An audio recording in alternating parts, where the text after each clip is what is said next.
Je viens juste d'aller voir Obsession et... Attention, je vais spoiler. Si je devais résumer le film en une seule phrase, ce serait l'homme qui se victimise fait toujours payer la femme de son propre échec. Et oui, messieurs, dames et braves gens, vous le savez sûrement déjà, mais tout le film se base sur la possession du corps de la femme, de son esprit et de sa vie entière. Et tout ça par un nice guy. En faisant le vœu de posséder Nikki par ego, Bir va la déposséder de tout ce qui la compose, son corps, son esprit, sa vie, ses amis. C'est si terrible que ça d'être avec moi. Oui, Bir, pas à nous, on sait très bien que tu es le monstre. La mécanique rhétorique sur laquelle se base le film, c'est une mécanique qui est bien documentée du nice guy. Tu es le mec bien gentil, je mérite donc de t'avoir. Non, tu ne peux pas t'estimer dû l'amour d'une personne sous prétexte que tu es gentil. Wake up, Michel.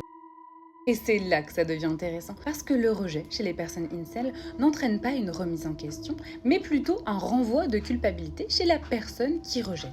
Parce que quand on est dans une position victimaire, on ne se remet pas en question. Et on en vient à haïr un genre juste parce qu'il existe, jusqu'à totalement légitimiser la violence sur ce genre.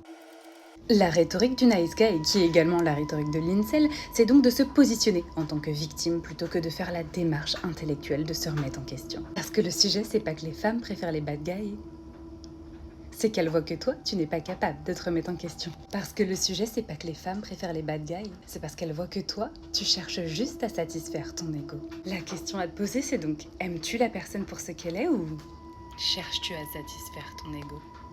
C'est à toi que je pose la question.